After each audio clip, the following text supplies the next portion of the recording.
누가복음 24장입니다.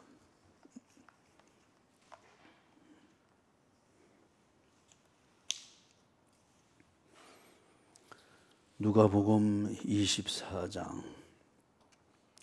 오늘 중점적으로 다뤄야 될 그 본문을 읽고 정리를 하십시다.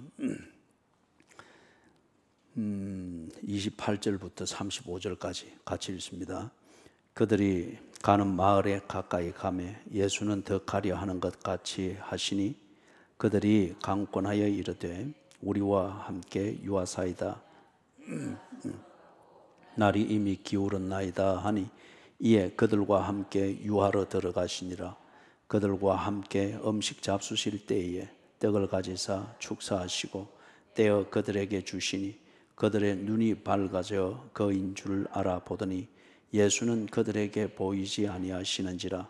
그들이 서로 말하되 길에서 우리에게 말씀하시고 우리에게 성경을 풀어주실 때에 우리 속에서 마음이 뜨겁지 아니하더냐 하고 곧 그 때로 일어나 예루살렘에 돌아가 보니 11 제자 및 그들과 함께한 자들이 모여 있어 말하기를 주께서 과연 살아나시고 시몬에게 보이셨다 하는지라. 두 사람도 길에서 된 일과 예수께서 떡을 떼심으로 자기들에게 알려주신 것을 말하더라. 아멘. 지난 수요일 날 13절에서부터 쭉 27절까지 좀 살폈습니다. 그래서 오늘 그 부분을 간략하게 정리를 하면서 오늘 읽은 본문 거기에 어떻게 연관이 되는지 살펴보도록 하겠습니다. 그리고 이 같은 본문 13절에서부터 35절을 가지고 다음 주 수요일에는 예수님께서 엠마오로 가던 이 두 제자에게 하시던 그 모습 속에 우리에게 이렇게 하라고 말씀해주는 전도가 있고 양육이 있습니다. 별반 전도 갖다 끌어다 붙일 필요가 없습니다. 예수님이 하신 대로 하면 됩니다. 그래서 다음 수요일에는 그 부분을 좀 중점적으로 살펴보겠습니다. 빈 무덤 사건이 일어났죠. 사람들이 보았습니다. 그리고 이 엠마오로 가는 이 두 제자도 현장을 직접 보지는 않았으나 자신들과 함께 동거동락하던 사람들이 보고 전해주는 얘기를 들었습니다. 그리고는 그걸 나름대로 해석을 했죠. 그래서 우리가 지난주 수요일 날 할 때 이 사람들이 빈무덤에 대한 사건과 사실을 전해 들었을 때 그것이 어떤 의미인가를 이해를 하고 자기들이 나름대로 판단할 때 어떤 기준에서 했다고 했습니까? 주관성입니다. 자기 개인적으로 가지고 있는 주관성입니다. 이 주관성이라고 하는 것은 여러 가지 소스를 통해서 마련될 수 있겠죠. 어떤 사람은 읽은 책, 감명받은 그 책이 주는 여운을 근거로 해가지고 모든 것을 보고 판단하는 것을 가질 수 있겠고, 어떤 사람은 내하고 친한 그 사람과의 관계, 그리고 그 관계를 유지하는 그 분위기나 감정 상태, 이걸 근거로 해가지고 믿을 것인가 말 것인가 이런 걸 판단하는 게 있겠죠. 좀 더 고상하게 말하면 어떤 사람은 좀 과학적인, 그렇게 해서 자기가 수긍할 수 있는 그 사고방식의 틀, 거기에 맞으면은 인정하고 맞지 않으면은 거부하는 그런 게 이제 나름대로 주관성입니다.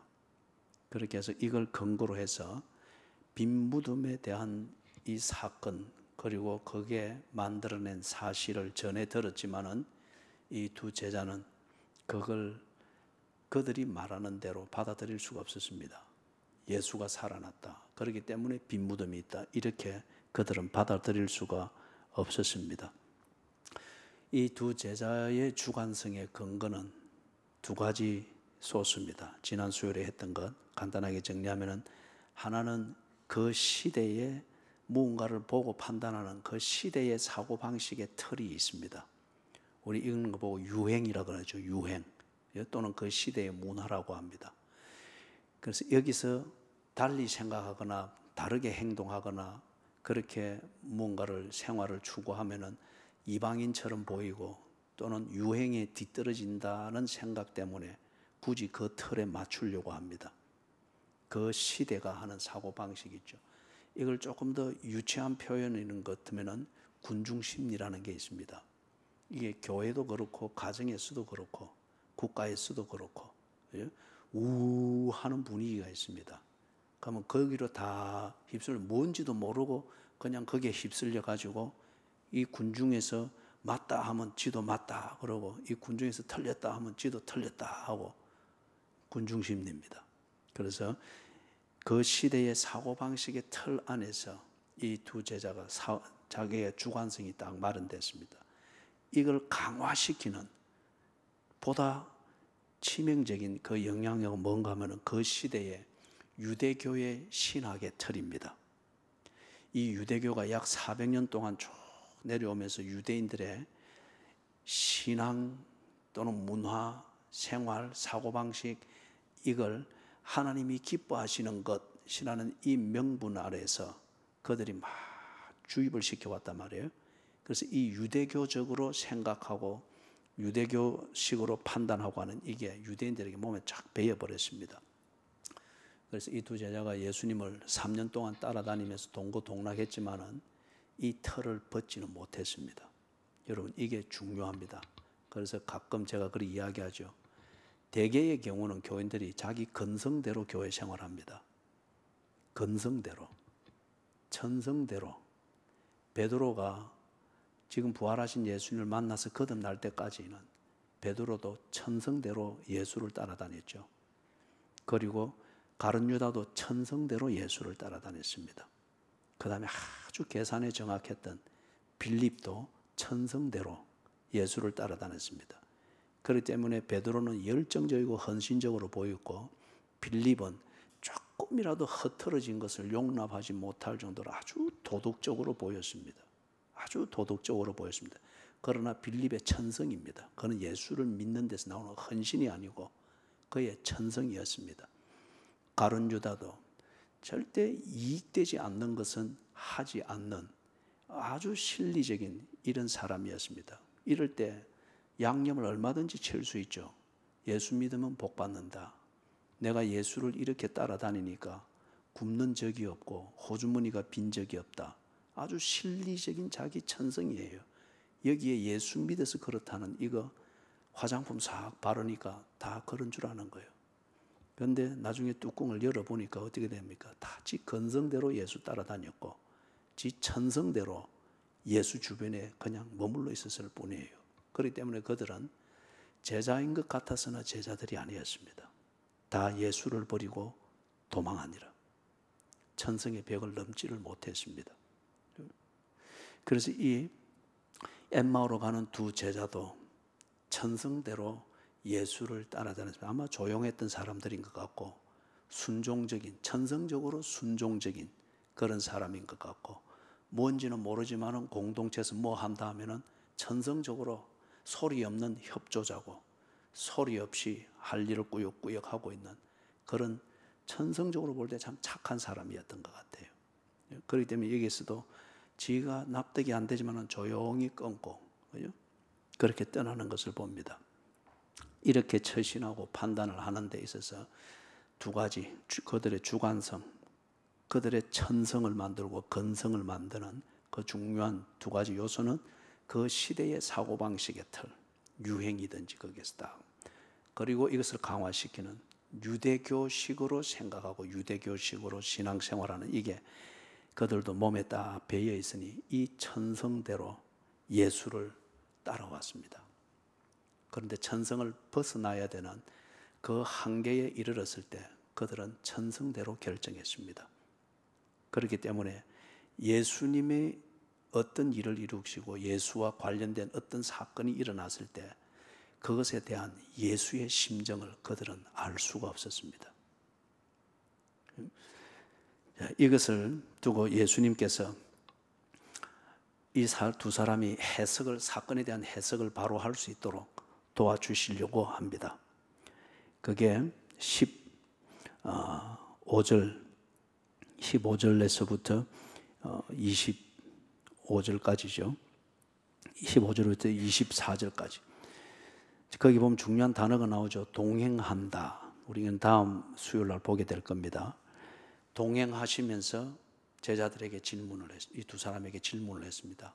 예수님이 몰라서 질문한 것도 아니고, 그 다음에 그들로부터 듣고 싶은 새로운 뉴스거리가 있거나 이론이 듣고 싶어서 질문을 한 게 아니고, 이 제자들이 어떤 문제를 가지고 왜 그 문제를 두고 또 힘들어 하는지, 제자들이, 이 당사자들이 자기 자신의 문제와 그 문제에 대해서 본인이 어떤 문제성을 가지고 있는지 이걸 되짚어 보도록 돕기 위하여서 질문을 던진 겁니다. 여러분, 이거는 대단히 중요한 대화법입니다. 질문을 우리가 학생들을 가르칠 때에도 서술형으로 쭈쭈쭈 해서 강의를 할 수 있으나, 그러나 질문 하나로서 한 시간의 설명을 대신할 수가 있습니다. 그때 그 질문은 자기 생각과 자기 논리로 생각하게 하고 되짚어 보게 하기 때문에 그게 이해가 되어질 때는 자기 것이 되는 겁니다. 그렇기 때문에 질문은 굉장히 중요한 교육법이기도 하고 대화법이기도 합니다. 그래서 예수님께서 이 두 사람에게 질문을 했습니다. 질문을 하니까 아니나 다를까 이 두 사람이 어떤 일로 인해서 그들이 문제를 삼고 있고 그리고 고민이 되고 있고, 그래서 결과적으로 낙향을 하는지 그걸 쭉 24절까지 나오는 거기서 자세하게 이야기를 하죠.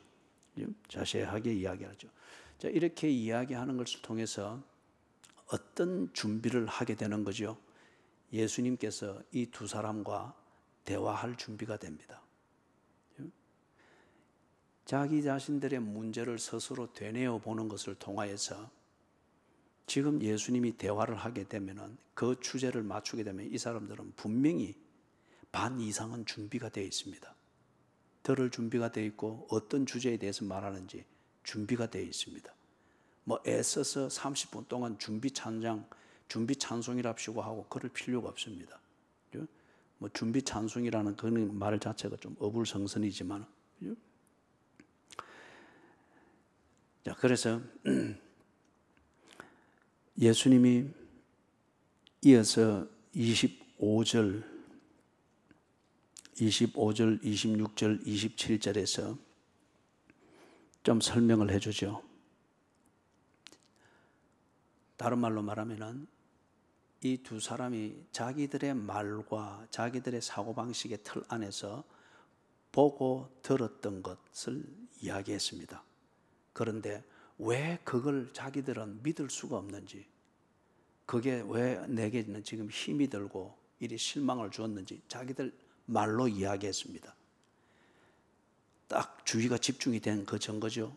거기에 대해서 25절, 26절, 27절에 보니까 예수님의 말로서, 개인적인 견해로서 이래서 믿어야지 저래서 믿어야지 설교하고 강의하는 것이 아니고, 그 사람들이 목격하고 들었던 사실과 그 사실을 말하고 있는 성경을 연관시켜주고 있습니다.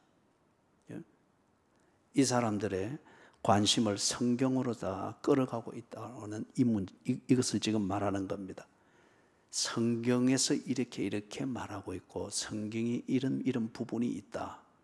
그런데 너희들이 보고 목격했다고 하는 것과 이 성경이 연관이 있다고 보지 않느냐. 지금 이겁니다. 이걸 25절, 26절, 27절에서 제시를 하죠. 자, 여기서 아주 중요한, 예수님의 편하게 말씀하는 것 같으나 그러나 그 속으로는 굉장히 준비된 말씀이죠. 여러분, 빙산에 대해서 들어봤죠? 북극이든지 남극에서 이 얼음 덩어리가 떨어져서 둥둥 떠내려오는 것, 그 큰 빙산을 멀리 보면은 조그만하게, 그죠? 한 2m 정도 튀어나온 그거로 이렇게 보입니다. 그런데 그 밑에 들어가 있는 게 엄청나게 크죠. 그죠? 타이타닉 호가 옆구리가 쫙 찢어졌던 게 그 밑에 나와 있는, 이걸 측정을 못했기 때문에 그런 거잖아요. 그죠?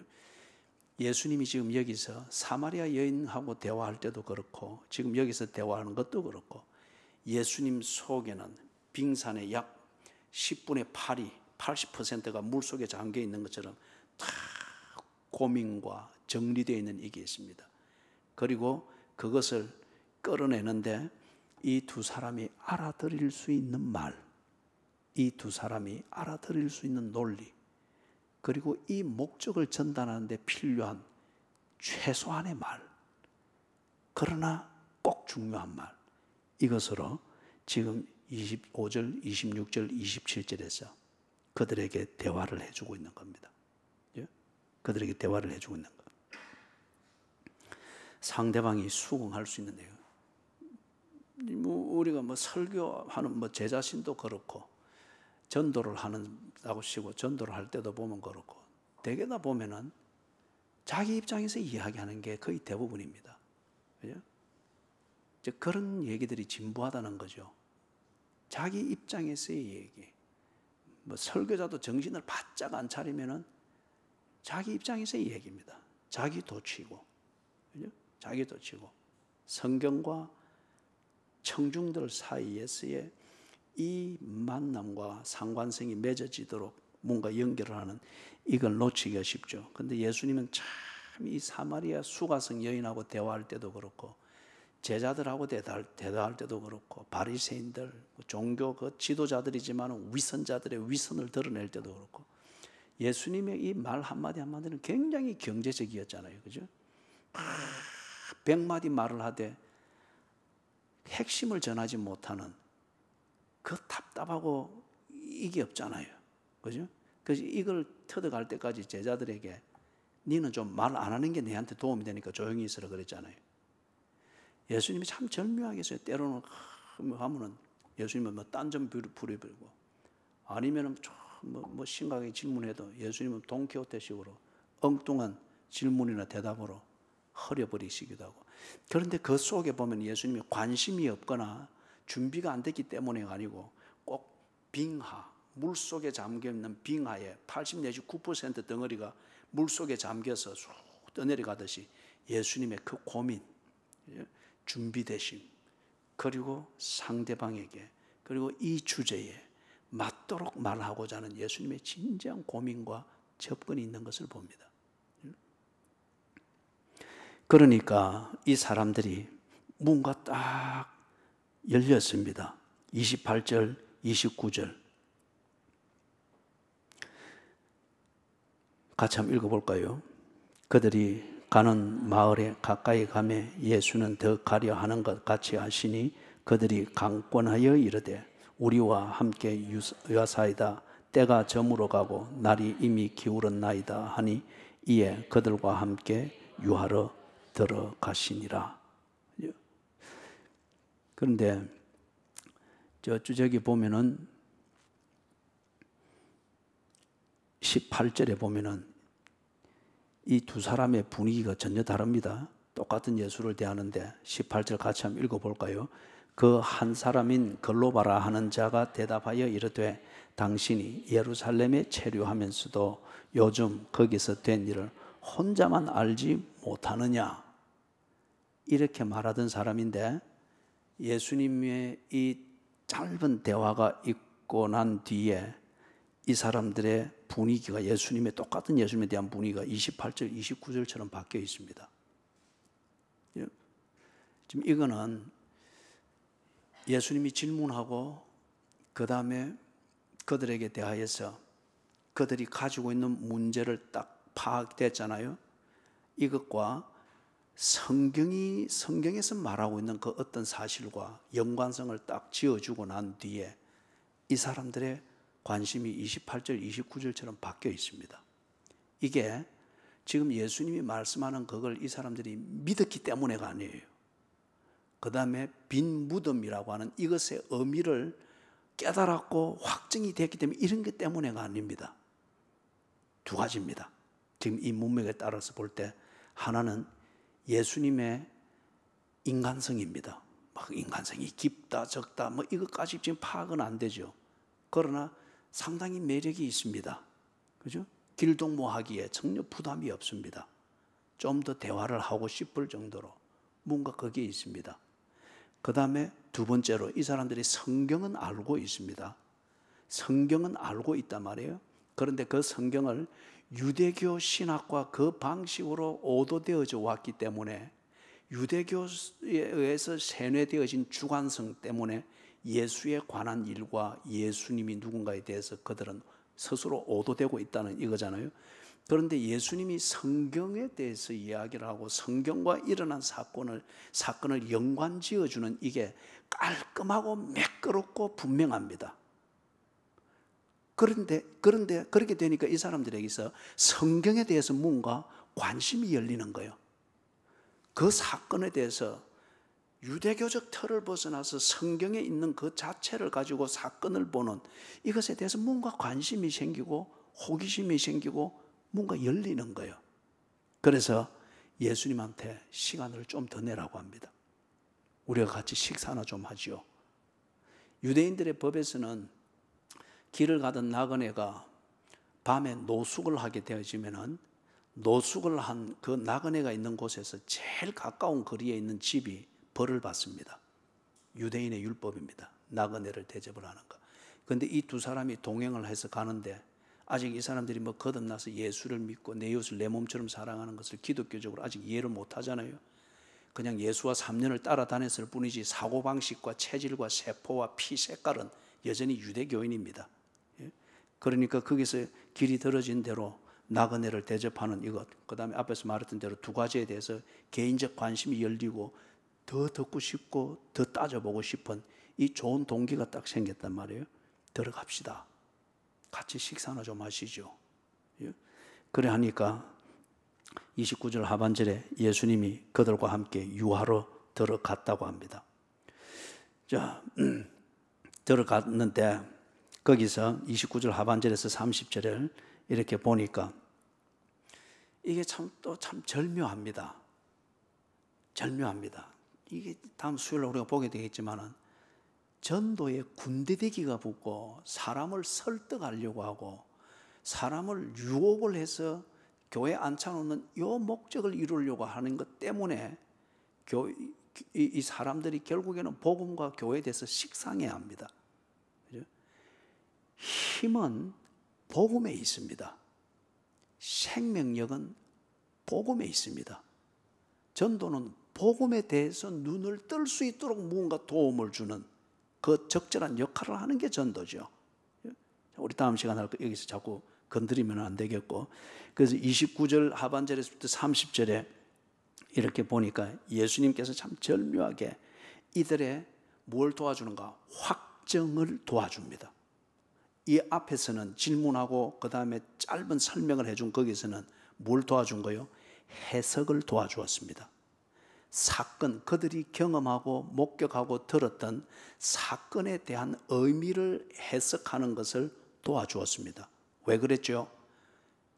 그 전까지는 이 사람들이 자기 주관성에 딱 잡혀가지고 사건에 대한 해석이 스스로 오도될 수밖에 없었잖아요. 그래서 그 주관성을 벗어나서 사건을 보고 생각할 수 있도록 도와주었습니다. 그런데 이제는 이 대화가 있고 난 뒤에 이들의 관심이 성경에 대해서 열리고 그 다음에 예수님에 대해서 인간적인 신뢰를 가지고 딱 열려 있으니까 예수님이 뭘 도와주고자 하는 거예요? 확정할 수 있는 것을 도와줍니다. 확정할 수 있는 그 사건의 의미가 무언가에 대해서 확정할 수 있는 그걸 도와주는데 참 예수님의 이 방법이 절묘합니다. 어떤 방법으로 도와줍니까? 거기 보니까 30절에 떡을 가지사 축사하시고 떼어 그들에게 주셨다. 두 말이 필요가 없습니다. 두 말이 필요. 여기에 확정할 수 있는 그들이 가졌던 문제의 해답이 무언가를 확정할 수 있는 모든 논리와 설명과 경험과 증거가 여기에 다 들어있잖아요. 이 두 사람의 경우 같으면 이 두 사람이 바로 3일 전에 예수님하고 저녁 식사를 했지 않습니까? 그때 예수님이 바로 이 일을 똑같이 그들 앞에서 했지 않습니까? 떡을 떼주면서 이 떡을 먹어라. 이거는 너희를 위하여 죽는 내 몸이라고 했지 않습니까? 그리고 그들이 먹었지 않습니까? 먹을 때 그게 무슨 말인지 도무지 몰랐습니다. 그런데 지금 바로 그걸 똑같이 이분이 재현을 하고 있단 말이에요. 목소리도 똑같습니다. 주는 손도 똑같습니다. 주는 분위기도 똑같습니다. 기가 막히죠. 논리가 이런 겁니다. 지금 이 사람들이 빈 무덤을 보았습니다. 들었습니다. 그리고 그 빈 무덤의 주인공인 예수가 그들과 함께 동행을 하고 있습니다. 그런데 전혀 연결을 못 짓고 있습니다. 연결을 못 짓고 있는 이때 예수님이 성경이 이렇게 말했다 하는 것을 이야기해 줄 때에 그들이 성경에 대해서 눈이 열리고 관심이 열리면서 그게 어떤 의미인가를 생각하고자 할 때 예수님이 다른 등식을 가지고 이걸 다 확정할 수 있도록 도와줍니다. 예수님이 죽을 것이다 하는 이것을 믿고 기억하도록 하기 위해서 떡을 떼주었지 않습니까? 만찬을 했지 않습니까? 그때에 누가 떼줬습니까? 예수님이 떼줬고 이들이 직접 보고 경험했지 않습니까? 바로 이걸 떡을 떼주던 예수가 3일 전에 떡을 떼주던 예수가 지금 네 앞에 있느니라. 그리고 너희들이 어제 들었던 지금 오늘 아침에 들었던지 빈 무덤을 들었고 그 빈 무덤은 죽은 자가 살아날 것이라고 말했던 성경의 성취다. 그런데 내가 너희와 함께 있는데 너희들이 지금 그걸 못 믿고 있는데 떡을 떼주던 그 예수가 죽고 3일 만에 살아나리라고 말하며 떡을 떼주던 그 예수가 지금 너희와 함께 있는 것이 보이느냐? 이들이 본 거예요. 그렇다고 하면은 빈 무덤을 듣고 보았지 않느냐? 그 빈 무덤에 대해서 성경에서 말하던 살아난 자가 누구냐? 바로 나 예수지 않느냐? 이걸 기가 막히게 딱 보게 하는 거예요. 한번 예를 들면 이렇습니다. 하나님께서 욥을 깨닫게 하실 때도 이와 같은 논리를 썼죠. 욥이 동방의 의인으로서 참 존경을 받던 사람이었고 하나님의 자랑거리였습니다. 그런데 욥이 하나님의 자랑거리이기는 하지만은 완전하지는 않았습니다. 자기 의가 강한 사람이었습니다. 여러분, 세상의 기준에서 말하는 반듯하게 살고 책임감 있고 뭐 어떤 성실하니 하는 말하는 그 도덕 수준, 이게 신앙을 말하는 게 아니에요. 예? 예수를 안 믿어도 빌립이 한 3년 동안은 아주 도덕가였습니다. 가룟 유다도 아주 도덕가였습니다. 나다나엘 그 속에 간사한 것이 없을 정도로. 그러면 이 사람 아무데나 내놔도 남의 뭐 주인 집에서 뭐 돈 삥땅 치고 이럴 사람 아닌 거 믿을 수가 있습니다. 그러나 신앙이 아니었어요. 신앙은 예수를, 부활한 예수를 만나고 거듭나면서 신앙이 되었고 그 신앙의 인격과 생명 위에서 참된 도덕이 그때부터 만들어졌죠. 그래서 지금 욥이 자기 의가 강했던 사람입니다. 하나님을 믿고 의지는 하지만은 그러나 하나님을 믿기 때문에 하는 그의 삶의 동기부여와 추진력은 자기의 도덕적 의에서 나왔습니다. 예? 그래서 사탄이 한번 시험해 보겠다. 저 뭐 재산 없어지고 가난해지면은 저 의 없어집니다. 사탄이 치죠. 그래도 욥이 상당히 상당한 수준까지 의의가 있습니다. 그러니까 병이 들면은 차마 목숨은 못 건드리고 그래서 머리 끝에서부터 발끝까지 악창이 났어요. 성경 보면 기와장으로 깨진 기와장으로 긁어도 시원하지 않았잖아요, 그죠? 이게 어떻게 그 고름 나고 진물 나고 이 가려움을 없애기 위해서 어디에 앉아 있을 때 했습니까? 제 위에 앉았잖아요, 그죠? 그래서 이 진물 빨아먹고 그래 하라고, 그죠? 그래 했는데 그래 해도 이 욥이 자기 의로서 버티려고 했죠. 그러니까 그때부터 어떻게 된 거예요? 불평이 나오고 원망이 나왔습니다. 그러나 자기는 의로 지키려고 한 거예요. 예? 의로 나름대로 교회 생활하고 출석하고 뭐 기도하고 그거는 자기 의입니다. 뭐 소위 우리 속된 표현을 말하면 오기예요, 오기. 예? 내가 사탄한테 조롱거리가 되면 안 되지. 그러나 하나님에 대해서는 늘 불평입니다. 그리고 이 삶의 의미를 모르는 채 차라리 내가 어머니 태 속에 있을 때 죽었으면 좋을 뻔하였다. 어떤 이런 식의 것들을, 그죠? 고상한 척 하지만은 하나님의 평화는 전혀 없습니다.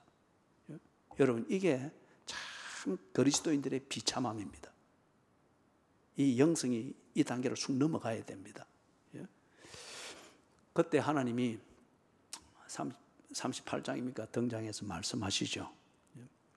내가 하늘을 지을 때 네가 있었나? 별을 수놓을 때 네가 있었나?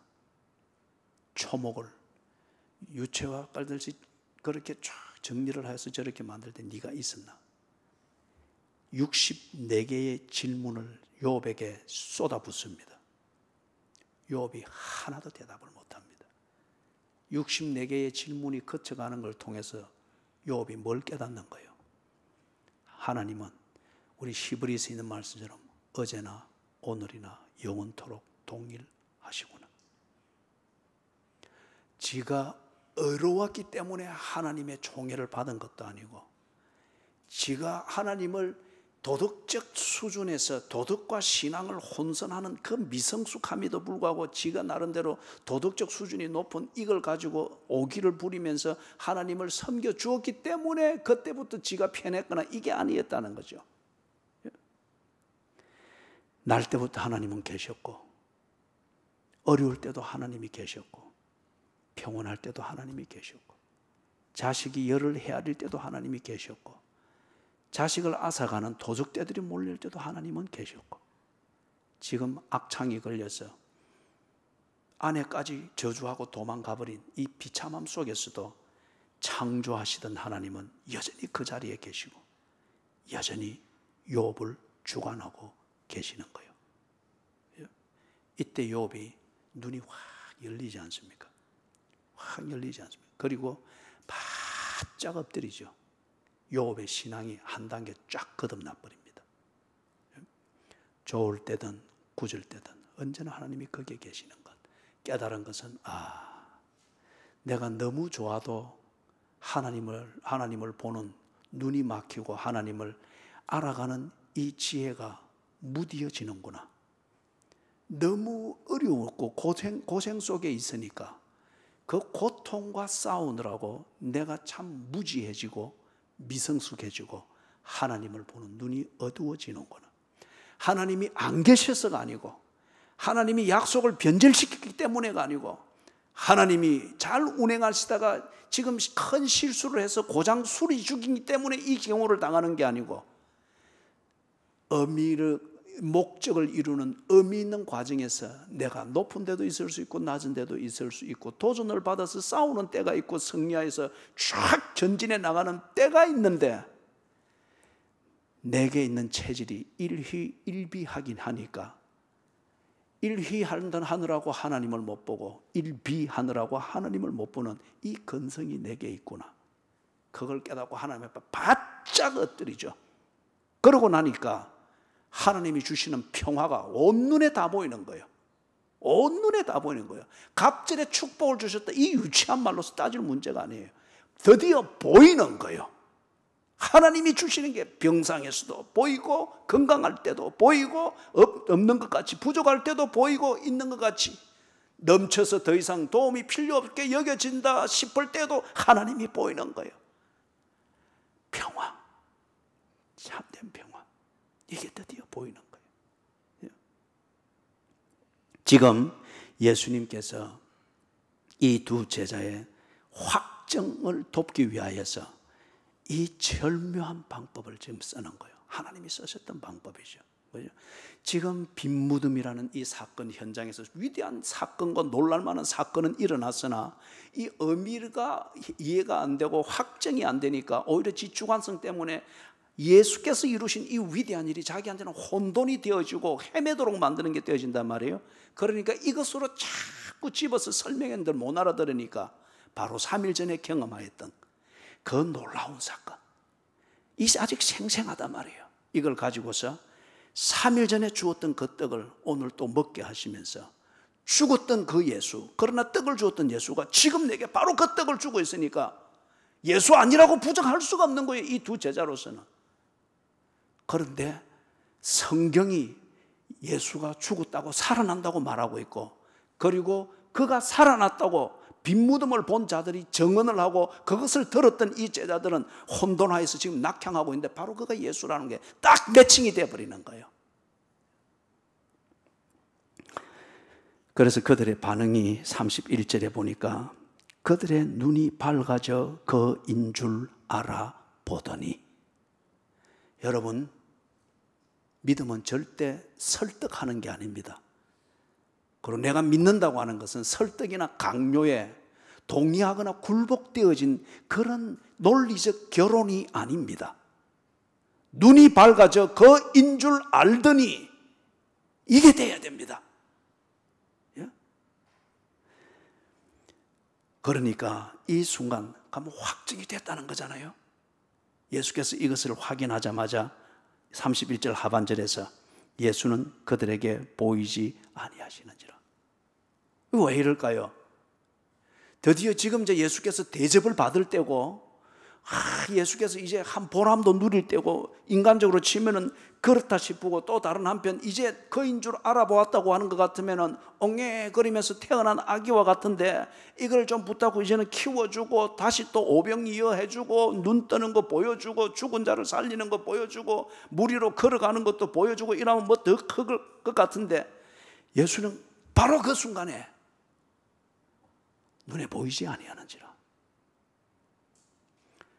확정을 돕기 위하여 그들과 함께 유하시고, 그 다음에 그들의 눈이 밝아져 그인 줄 아니라 빈무덤의 의미가 무언가에 대하여서 그들이 확정하게 되어진 것을 확인하자마자 예수는 그들에게 보이지 아니하는지라. 이게 무슨 말이냐? 1차적으로 예수와 진리가 그들 앞에서 없어진 것은 아닙니다. 우리의 자녀들이 크면은 지 세계를 찾아 나가지 않습니까? 그리고 기꺼이 보냅니다. 그렇게 자녀를 키운 부모는 기꺼이 보냅니다.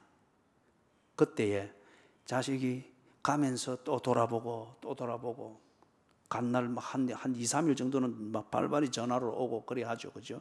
그래서 뭐 해서고 한데,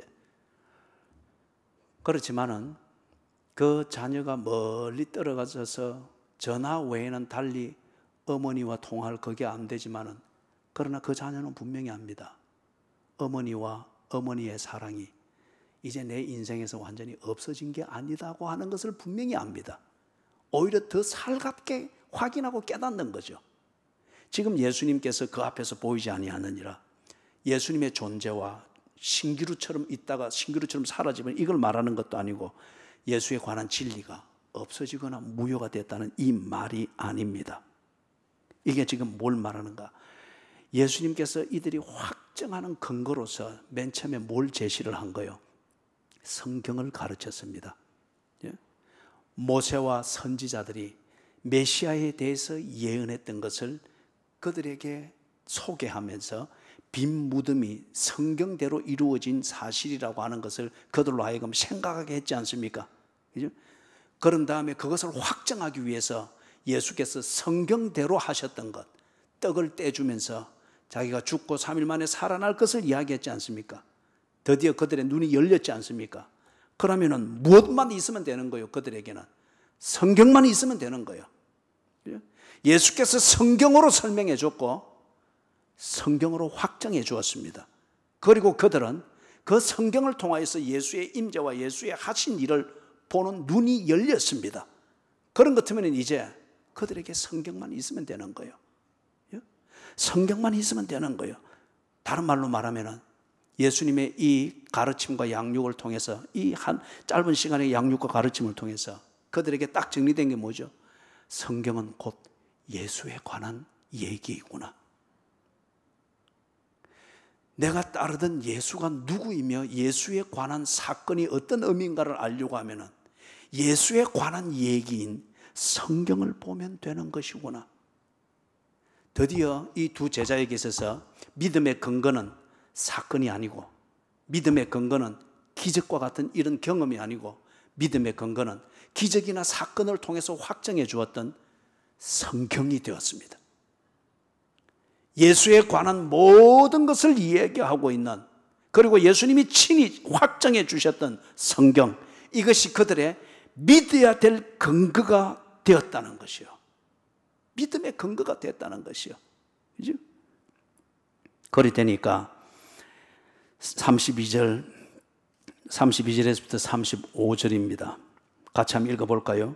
그들이 서로 말하되 길에서 우리에게 말씀하시고 우리에게 성경을 풀이 주실 때에 우리 속에서 마음이 뜨겁지 아니하더냐. 그만큼 먼저 읽습니다.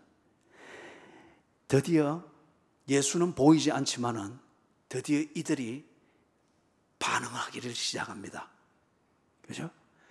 이전에는 빈 무덤에 대한 소식을 들을 때에 그 소식을 들으면서 가졌던 반응은 그들의 주관성을 가지고 헷갈리면서 혼돈 가운데 판단하여서 낙향하는 것이었습니다. 그죠?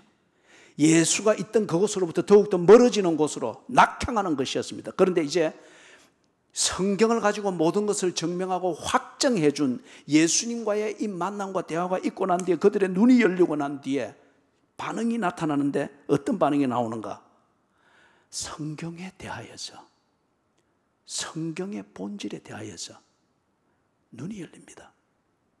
깨달아집니다. 우리의 마음이 뜨겁지 아니하더냐. 이전까지는 예수님이 직접 설교를 하고 가르쳐도 그들은 자기들이 들을 말이 있는가 싶어서 말 그대로 설교를 들었던 거예요. 입술이 만들어내는 말의 잔치와 말의 유희와 논리적 설득을 들으려고 했던 거예요. 그렇게 해서 내게 맞으면 감동하는 척하고 그거 여운 지나가고 나면 똑같은 건성이고 설교를 그렇게 들었던 거예요. 그런데 이제 지금 드디어 성경을 알게 된 거예요. 설교를 듣는 것이 아니라 설교를 통해서 전해지는 성경을 들었던 거예요. 우리 속이 뜨겁지 아니하더냐. 히브리서 4장 10절이죠. 하나님의 말씀에 대해서, 하나님의 말씀은 시작. 하나님의 말씀은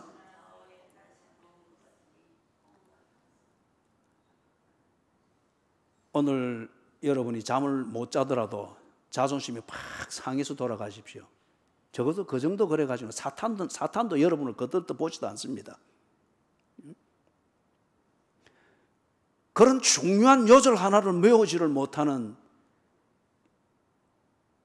부끄러운 줄을 아셔야 됩니다.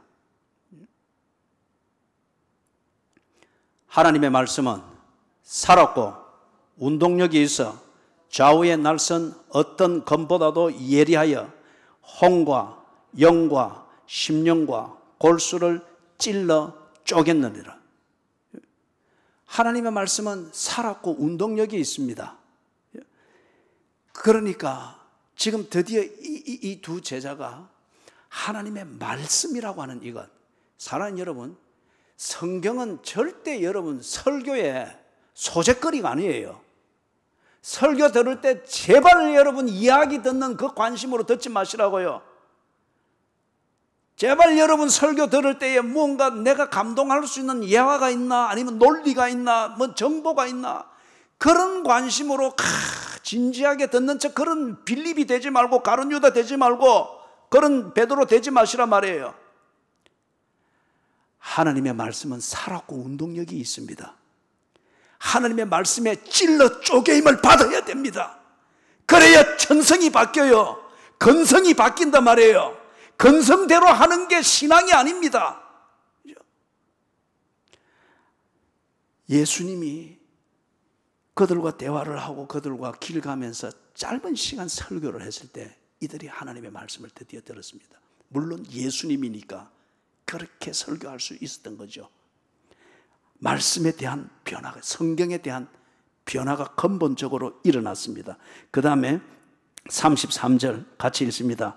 곧 그 때로 일어나 예루살렘에 돌아가 보니 11 제자 및 그들과 함께한 자들이 모여 있어. 어디로 갔습니까? 예루살렘으로 다시 턴백 했습니다. 이게 어떤 의미를 가리는 거죠? 드디어 이 사람들이 믿음의 행보를 합니다. 이전에는 엠마오로 가는 그 결단은 어떤 믿음의 근거에서 내린 결단입니까? 자신의 주관성에 근거하여 믿었던 겁니다. 그래서 낙향했습니다. 지금은 그렇죠. 그 속을 뜨겁게 하였던 성경에 대한 깨달음에 근거한 믿음의 결단을 하니까 예루살렘으로 돌아갑니다.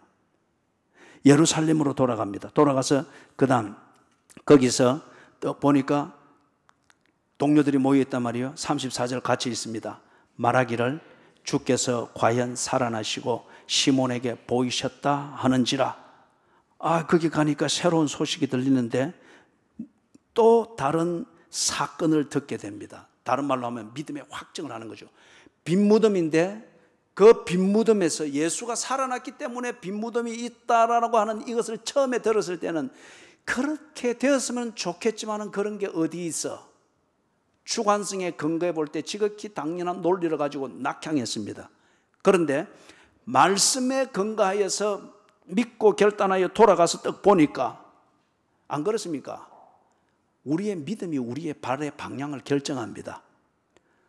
하나님의 말씀을 깨닫고서 그 믿음 위에서 결정하면 분명히 하나님 나라 속으로 들어가죠. 내 주관성에 근거하여서 그 믿음을 가지고 결단을 하면은 내 발의 방향은 하나님의 나라와는 반대 방향을 선택하게 되는 거죠. 그런데 딱 가니까 낙향했을 때 들을 수 있는 것 또는 듣기를 원하는 것, 제기할 수 있는 기회가 여기 있다, 직장이 여기 있다, 또는 뭐 위로가 여기 있다, 어떤 일이 이런 게 아니고 딱 예루살렘에 가니까 그런 얘기는 전혀 없고 뭐가 있는 거예요? 지 믿음을 확증하는 소식이 있습니다. 빈 무덤을 남기고 부활하신 예수를 보았다. 예수를 보았다. 이걸 새벽에 보았던 두세 명의 얘기가 아니고 이제는 예루살렘에 있는 그 사람들의 얘기입니다. 보았다. 35절 같이 읽습니다. 두 사람도 길에서 된 일과 예수께서 떡을 떼심으로 자기들에게 알려지신 것을 말하더라. 이 두 사람의 얘기입니다. 이런 걸 보고 우리 소위 간증이라 그러죠. 이 사람들이 지금 35절에서 말하는 이 간증의 의미가 뭐죠? 드디어 이 사람들이 믿음으로 산다는 거잖아요. 우리가 흔히 하는 말로 말하면 구원의 확신이잖아요. 예수를 믿는다고 하는 것이 무엇인가를 이 짧은 33절, 34절, 35절 이들의 변화되어진 이 짧은 행보에서 지금 보여주고 있습니다. 우리도 예수를 보았다. 그가 우리에게 이런 일을 하셨다. 그 일을 통해서 3일 전에 경험하였던 그 말씀, 그 복음, 그 실체가 이런 것이더라. 이게 신앙생활이잖아요. 신앙생활. 사랑하는 여러분, 예수님께서 이 두 사람을 위해서 하셨던 것, 첫 번째 해석을 돕고 그것은 성경의 사실이 무엇인가, 그게 그들이 경험하고 있는 사건하고 어떤 관련성이 있는가, 이걸 연결을 해줬고, 그 다음에 관심을 보일 때 예수님께서 그들에게 확정할 수 있는 도움을 주셨습니다. 확정할 수 있는 도움을 주시기 위하여서 예수가 그들과 함께 있는 것을 볼 수 있는 그 탁월한 논법과 경험으로서 그들에게 다가갔습니다. 그들 눈높이와 그들의 은혜로. 그럴 때에 이 사람들에게 일어난 변화의 결론이 뭐였죠? 성경은 곧 예수에 관한 얘기라고 하는 것이 믿어졌습니다. 그렇기 때문에 더 이상 예수님이 눈에 안 보여도 그들은 예수를 믿을 수 있게 되었습니다. 더 이상 물 위를 걷는 예수님의 기적을 안 봐도 그들은 물에서 예수 믿는 삶에 곤란을 당할 정도의 위기를 물에서 겪을 때 물도 주관하시는 예수를 바라보며 그들은 꾸준히 살 수 있습니다. 성경에 있는 대로 그들은 믿게 되었습니다. 성경에 근거하여 믿음을 가지니까 그 결단이 그들의 방향을, 삶의 방향을 다 바꾸어 놓았습니다. 예수의 임재가 있고 예수의 하는 일이 있고 예수를 위해서 살아야 될 목적이 있고 삶이 있는 그 현장으로 이끌림을 받았습니다. 믿음의 내용입니다. 찬송가 505장을 부르겠습니다.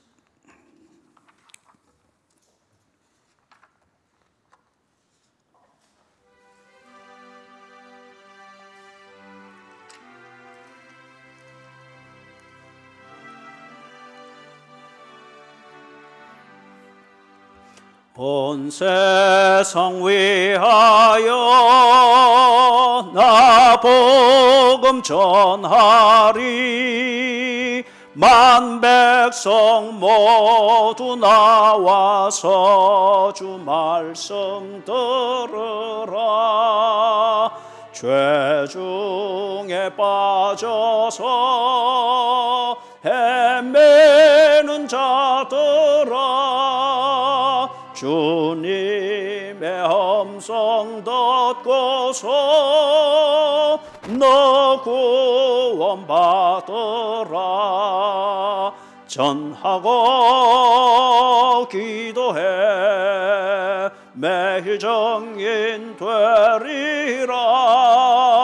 세상 모든 사람 다 듣고 그 사랑 알도록 온 세상 위하여 이 복음 전하리. 저 죄인 회개하고서 주 예수 믿으라.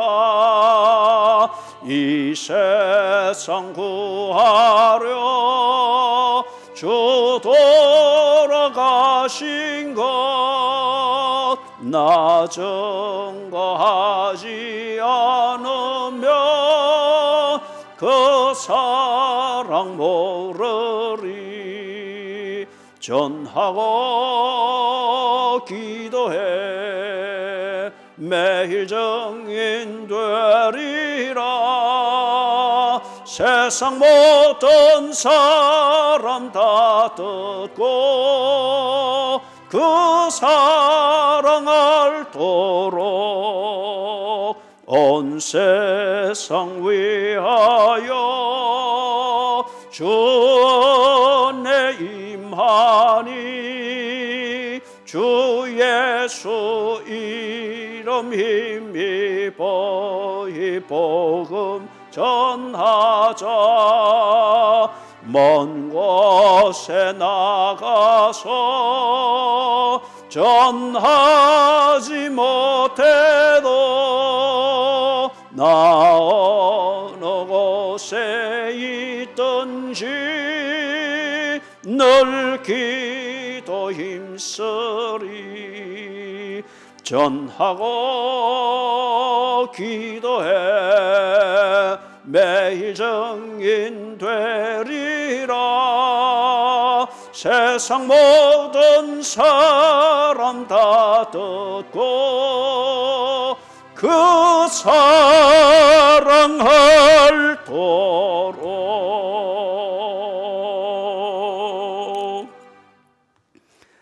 하나님이여, 사탄이 우리의 이름만 들어도 벌벌 떨며 혼비백산하며 저들의 졸개 마귀들을 총동원하여 경계하지 않으면 안 될 정도로 갖추어진 교인들이 되게 해주시고 실력 있는 교회가 되게 해주시옵소서.